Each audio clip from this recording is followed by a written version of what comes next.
So my teammate, Ed Herman, fought over the weekend and he gets kneed.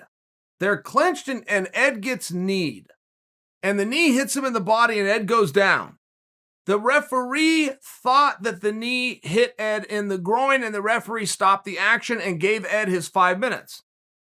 Ed came back and submitted his opponent with a Kimura in the third round. Okay, that's what happened. That's the facts of the case. But now this is starting to get looked at and reviewed. And there's not a problem with the referee seeing the knee wrong. If he was at a bad angle and he judged, there's a grimace as the guy starts to go down, whatever it was that made the referee think he saw a specific, knee's only so big. Right, so you're talking about a few inch error, and the referees then got to see where it landed when it's moving very fast by a professional athlete. I share that with you because those things do happen, but it goes both ways. I have seen a guy get kneed in the groin, go down, and then have a TKO go against him because the referee thought it went to the body. You guys have seen that. It just goes both ways. Whenever you end up in one of these spots in fighting, you just handle it like the chains in football. That is not a perfect science. It is very far from it, but it's a pretty perfect idea, which is here's what we're going to do, and the other side's doing it too, and then you're going to go play a whole bunch of games over a whole bunch of years, known as a career. It kind of evens out. And yeah, we will admit within the confines, some are going to go your way, but you're going to have to admit right back to us that some of us are not going to go your way, and therefore that is what makes it fair. Yeah. A lot in sport happens that way, where there's some kind of a call or there's some kind of something that was wrong that you could see, particularly on a replay or even from a different vantage point. But the referee isn't the only one who saw that. The announce team who was calling it saw the same thing until they had it replayed for them from a different angle. Then it was very clear for all of us. I'm Ed's teammates, and I'll tell you, yes, he did not get hit in the groin. Got hit right in the body. Had to see it on replay, though. I share that with you because of the position of the ref. Set that aside. Another part of it is, should have Ed done that?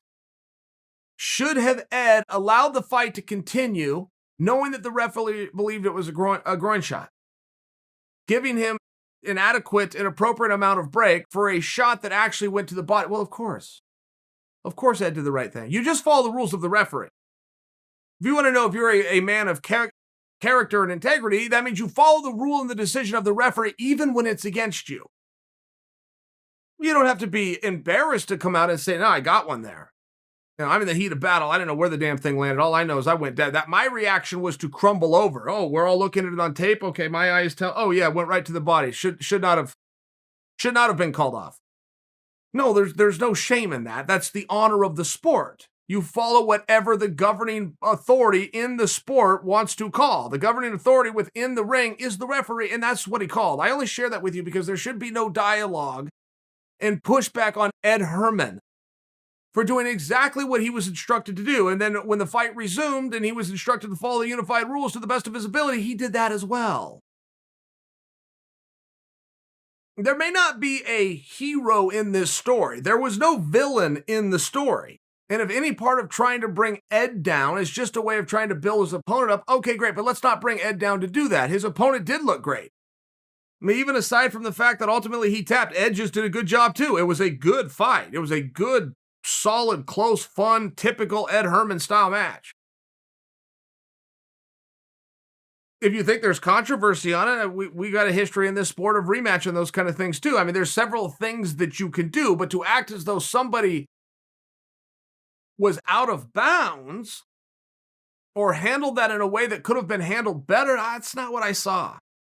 And the referee's not the only one that saw what he called. Once we had the benefit of replay, that argument ends. Was not a groin shot, shouldn't have been stopped. All of those things are very obvious in hindsight. You want to do a rematch, then ask for a rematch. Act like Ed Herman did something wrong. Come on. Knock it off.